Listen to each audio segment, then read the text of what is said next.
Venez sillonner le département de la Marne avec le festival Itinéraire. Du 9 septembre au 1er octobre, découvrez des artistes de talent à travers une programmation mêlant cirque, théâtre jeune public, musique classique et actuelle. Le 9 septembre, San Severino lancera le festival avec un concert au lac du Der.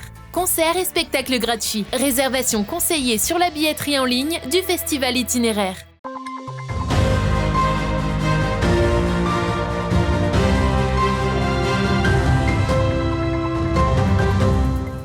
Bonsoir à tous, dans l'actualité de ce vendredi.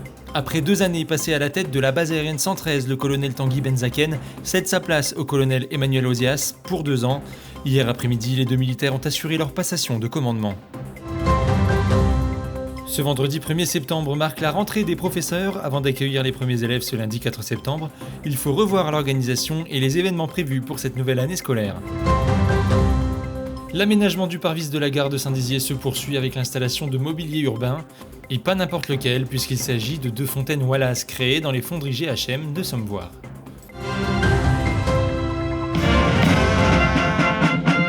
C'est un salut militaire qui fait du colonel Emmanuel Ozias le nouveau commandant de la base aérienne de Saint-Dizier. Le colonel Tanguy Benzaken quitte son poste. Alors pour son départ, la BA-113 a sorti les grands moyens. Cortège des troupes militaires, exposition d'engins, mais aussi vol de rafales. Sur le tarmac de la base, une centaine de militaires ont défilé. La cérémonie de passation a été l'occasion pour le colonel Emmanuel Ozias, originaire de Carcassonne, de prendre son tout premier commandement. Le militaire quadragénaire connaît bien le Grand Est car il a déjà stationné sur la base de Nancy. Il est donc de retour dans la région avec des objectifs bien précis. Moi, je vais me concentrer essentiellement sur la réalisation des missions, évidemment, et puis après sur tout ce qui est sur tous les aviateurs et tous les personnels de la base aérienne. En fait, l'objectif pour moi, ça va être de pouvoir faire progresser tout le monde d'abord dans leur formation, et ensuite pouvoir faire en sorte que tout le monde se sente le mieux possible ici pour continuer les missions qui sont les nôtres et qui sont très demandantes, surtout en ce moment. De son côté, le colonel Tanguy Benzaken s'envole pour Norfolk aux États-Unis pour travailler sur une base de l'OTAN. Un changement assez radical pour l'ancien commandant de la base aérienne 113. À la base, on est au cœur de l'action, on fait du concret au quotidien parce qu'on traite les problèmes des gens et puis l'activité au quotidien. Et là, je vais travailler sur les perspectives, sur les prospectives de l'OTAN, donc à une échelle de 10-20 ans. Donc ça va être très très différent, mais on a l'habitude de changer comme ça de métier quasiment à chaque mutation. Et c'est ça qui fait la richesse de ce métier. La cérémonie de passation de commandement s'est terminée avec une démonstration aérienne effectuée par les fameux Rafales de la base aérienne 113, de quoi lancer au mieux le commandement du colonel Emmanuel Ozias.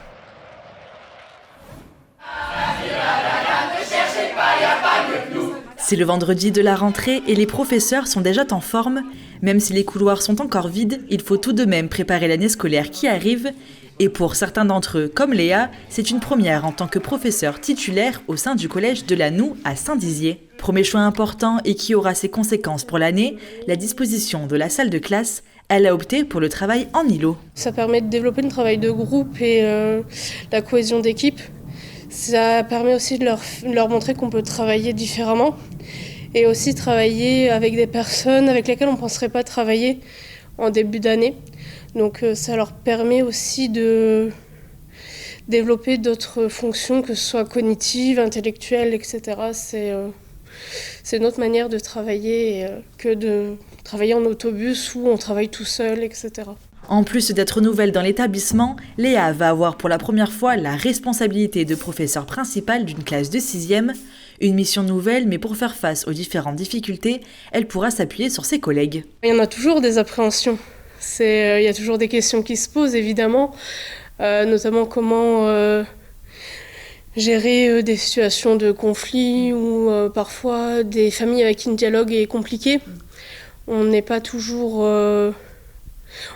les armes suffisantes face à ça, mais à la Noue, on est entouré, que ce soit par l'administration, par les collègues, par l'assistante sociale, etc. On a toujours quelqu'un pour nous aider. Dès lundi, l'établissement accueillera dans un premier temps toutes les classes de 6e avant de commencer pour de bon cette nouvelle année scolaire le mercredi 6 septembre avec l'ensemble des cycles.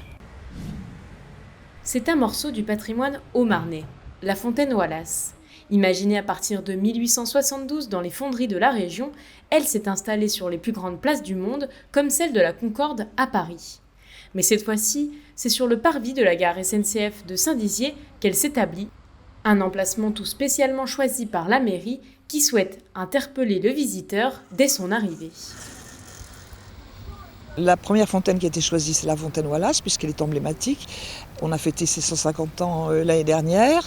Elle est présente naturellement à Paris, mais dans le monde entier. Tout le monde connaît la fontaine Wallace, et donc pour le voyageur qui arrive, cette fontaine est vraiment très représentative. Un peu plus loin, une fontaine Montier-Randère prend place sur son socle. Elle aussi a été fondue par la société GHM de Sommevoire. Pendant plus de 3 semaines, des dizaines d'ouvriers ont travaillé à la réalisation des 77 pièces de chacune des fontaines.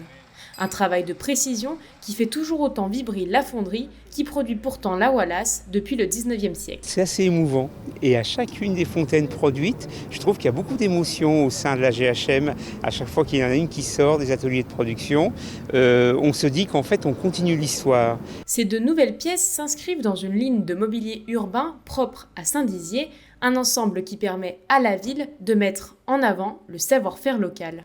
L'idée que nous avons avec Monsieur le maire de Saint-Dizier et Elisabeth Robert-Dehaut, en charge du patrimoine, c'est que cette société GHM et l'ensemble des sociétés qui sont capables de mettre en perspective les savoir-faire locaux, nous avons envie de leur dire profitez de Saint-Dizier comme une ville qui peut vous accueillir et qui demain sera la ville vitrine et le showroom à ciel ouvert des savoir-faire de notre territoire. Et pour accompagner ces 2 nouvelles fontaines, des bancs doivent également être installés sur ce parvis et c'est encore le savoir-faire local qui sera mis à l'honneur puisque la société GHM doit cette fois-ci créer des modèles du style Guimard, le célèbre créateur des arches du métro parisien.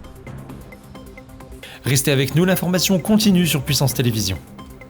Retrouvez-nous sur le canal 373 de la TV d'Orange et sur le canal 953 des offres Freebox.